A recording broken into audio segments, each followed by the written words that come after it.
সরকারি চাকরিজীবীদের জন্য নতুন পে স্কেল বাস্তবায়নের আলোচনা শুরু হওয়ায় বাজারে এর সম্ভাব্য প্রভাব নিয়ে নতুন করে উদ্বেগ দেখা দিয়েছে। অর্থনীতিবিদদের মতে, বাজার নিয়ন্ত্রণে কার্যকর পদক্ষেপ না নিলে বেতন বৃদ্ধি মূল্যস্ফীতির চাপ আরও বাড়াতে পারে। বাংলাদেশ পরিসংখ্যান ব্যুরোর জুন 2026 সালের ভোক্তা মূল্য সূচক অনুযায়ী মে মাসে 9.42% থাকা মূল্যস্ফীতি জুনে সামান্য কমে 9.16% নেমেছে। তবে টানা 3 মাস ধরে এটি 9% উপরে থাকায় সাধারণ মানুষের স্বস্তি ফেরেনি, বরং সংসারের খরচ সামলাতে মধ্যবিত্ত ও নিম্ন আয়ের পরিবারগুলোকে প্রতিদিনই নতুন হিসাব কষতে হচ্ছে।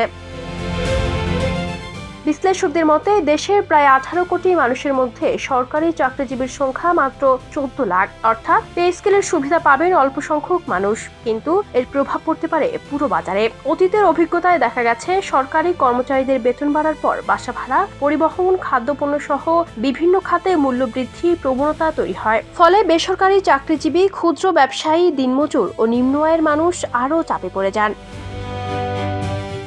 বাংলাদেশ উন্নয়ন গবেষণা প্রতিষ্ঠানের গবেষক ডক্টর মাহফুজ কবিরের মতে, শুধু মূল্যস্ফীতি নয়, নতুন পে স্কেল বৈষম্য, দারিদ্র্য ও তারল্য সংকটও বাড়াতে পারে। তাই বেতন বৃদ্ধির পাশাপাশি বাজার নিয়ন্ত্রণ ও মূল্যস্ফীতি সামাল দেওয়ার কার্যকর পরিকল্পনা নেওয়া জরুরি।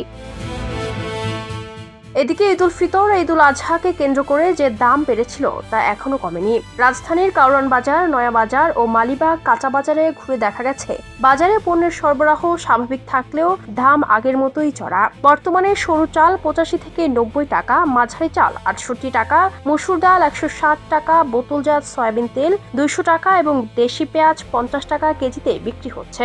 মাত্র এক সপ্তাহের ব্যবধানে ব্রয়লার মুরগির দাম কেজিতে 20 টাকা বেড়ে 180 থেকে 200 টাকায় পৌঁছেছে। ডিমের ডজনও বেড়ে 120 থেকে 130 টাকায় বিক্রি হচ্ছে। গরুর মাংস 850 টাকা এবং খাসির মাংস 1200 টাকা কেজি হওয়ায় অনেক পরিবার এখন মাংস কেনাই কমিয়ে দিয়েছে। সবজি ও মাছের বাজারেও একই চিত্র। বেগুন, করলা, চিচিঙ্গা সহ বিভিন্ন সবজির দাম সাধারণ ক্রেতার নাগালের বাইরে। একসময় স্বল্প আয়ের মানুষের ভরসা ছিল তেলাপিয়া ও পাঙ্গাস মাছ, কিন্তু সেগুলোর দামও এখন 200 টাকার উপরে। ফলে স্বল্প আয়ের পরিবারগুলোর পুষ্টিকর খাবার নিশ্চিত করাও কঠিন হয়ে পড়ছে।